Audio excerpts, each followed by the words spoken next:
generally two types, and they all have their own little subcategories.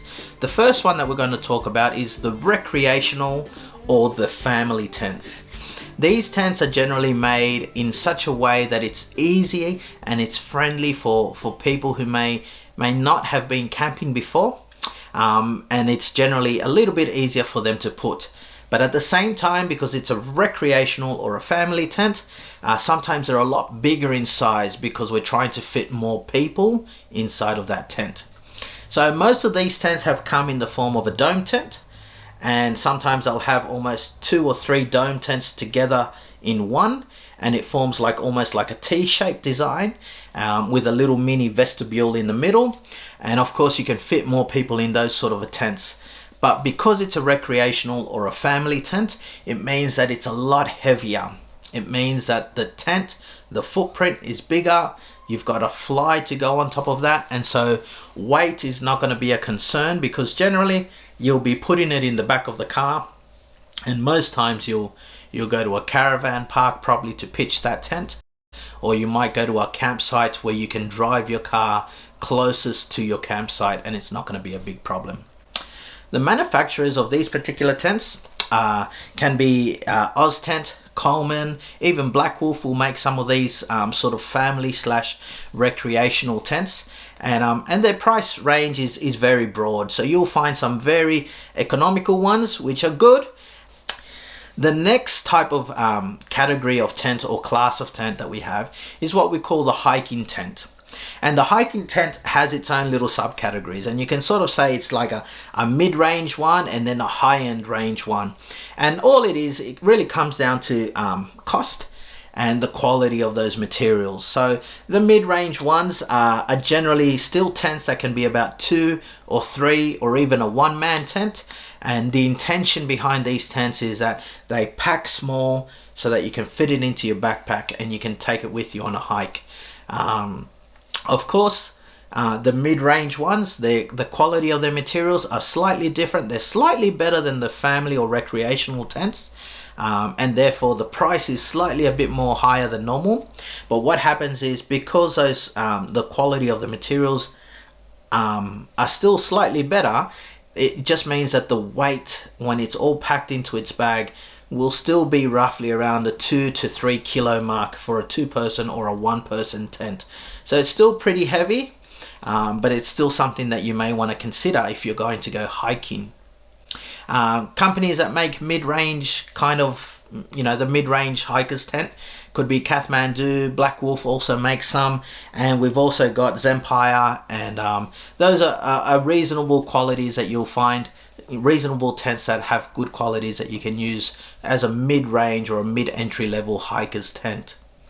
The high-end hiker's tent, obviously they're lighter in once they're all packed, and of course the quality of the material is a whole different story as well. With that comes a nice price tag, so think about in the high 200s and even higher than that. But these are tents, like we said, that can reach to almost 1.8 kilos when it's all packed into the little stuff sack. And I think the heaviest that you'll ever buy in a high-end range would be almost 2 kilos for a 1 or 2-man tent. So they're a lot better, they're a lot lighter, they'll take up less space in your backpack, but you will be paying a lot more for that style of a tent. It's still a hiker's tent, and of course, like we said, these are tents that are high-end.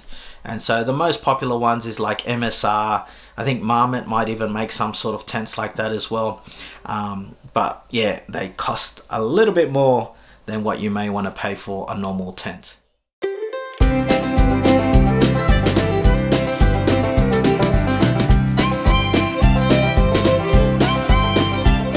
So I'm going to give you some of these criteria for you to consider and for you to fill in the answers below and explain what you would think about in regards to this criteria. So we're going to choose a specific tent, a model. If you can find a picture and cut and paste it into your worksheet, that'll be even awesome.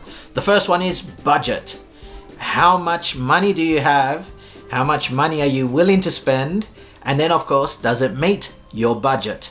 The second one is the function. What is the intended purpose of that tent? What would you use it for? Explain it to us. Is it just going to be a recreation tent that you might want to use just for big camps where you want a large tent so that you can sleep comfortably over those 4 or 5 days that you are doing big camp? Or will it be for a hiking camp? Will it be like for an expedition? So what is the intended function? The third subheading is the size. And that sort of backs onto the intended function, but the size is more about how practical is it going to be for you.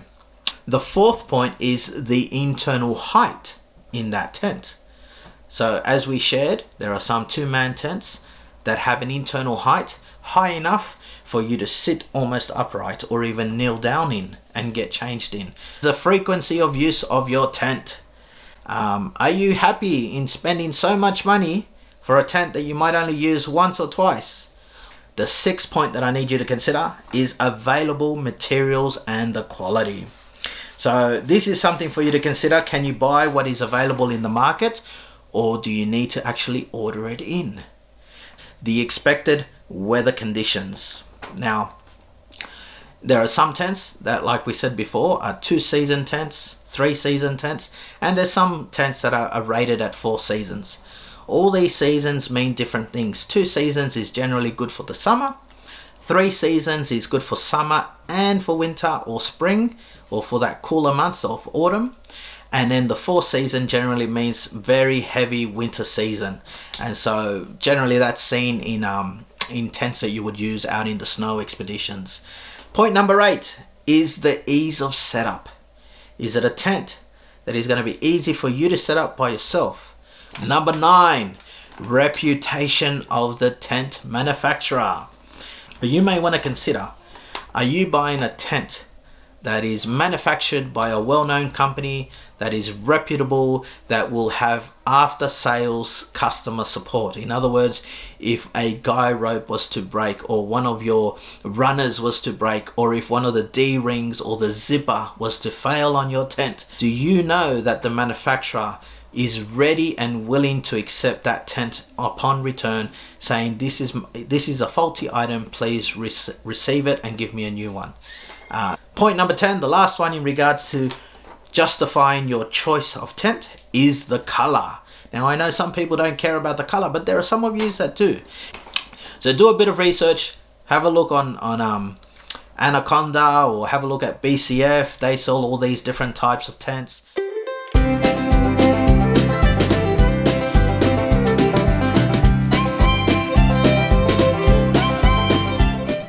Alright, so let's have a look at the next point, guys, and this won't be in your activity sheet, but you'll need to do this perhaps at a camp, and you'll need to get your club director to check it off for you, and that is for you to be able to put up and take down a tent in 2 different situations. The first one is in inclement weather. Now that's going to be a fun one. That could be a windy day, or it could be a rainy day, or it could be a hot day. Depending on the weather, you will need to be able to erect and pack up the tent in a safe manner. So you need to start thinking about how would you do it, and make sure once this lockdown finishes, you organize some time with your club leader or even your class teacher, so that they can just check you off and say, yes, he knows how to set up a tent in inclement weather. So it could be rainy, windy, or maybe even a hot day. There's a variety of things that you need to consider when you're setting up a tent in those types of weather conditions. The second thing that you guys need to be checked off on is being able to set up a tent at night. Now, you'll need to think about where you will camp, and we'll talk about that soon. And you'll need to be able to do that at nighttime, and just think about the process of what would it require for me to successfully put up my tent during the nighttime.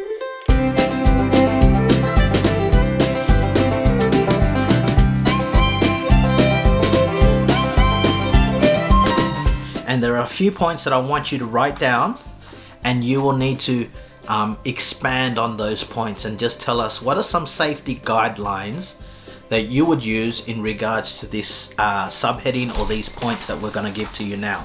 Preparation. So what are the things that you will need to consider in preparing for your tent? The second point is inspection. I want you to think about the hazards that may be around your tent. The next point that I want you guys to consider will be the placement of the tent. The next point that you need to think about is the proximity to the campfire. How close will you be to the campfire? So come up with a safety guideline that you think is reasonable, and fill that in for that. The next point is gas stoves or stoves.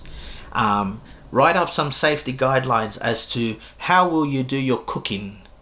And the last one is write some safety guidelines in regards to wildlife. So whenever you go camping, you know that there's always wildlife. It's actually us who are visiting them in their habitat, and so we need to be conscious that there may be wildlife around, and so we have to come up with safety guidelines. Alright guys, so that's it for the tent honor. Don't forget, you have a worksheet at the bottom of this video. Fill it in. There's a few more questions there, but one that I do want to bring to your attention is there is a spiritual application to the tents honor that we're doing, and one of the questions there that we'll have for you is share with us 2 stories from the Bible, giving us scriptural references of where they are found, of stories that involve tents. Okay, and we've already spoken about how Paul used the story of the tent to explain our body like a tent, and how God has a better tent ready for us in heaven. But we want you to look for other stories in scripture that talks about or happens around a tent, and there's quite a few of them there, and there's also a few that can be very serious and gritty. So take the time, look through scripture and find those stories, and give us 2 stories and their background, the context, what happens around that story and how it all develops. I hope you guys have enjoyed yourselves, and don't forget to send through your worksheets once you've completed it to your club director, and they will be able to process that for you in due time. God bless and stay safe, and we'll see you on the next one.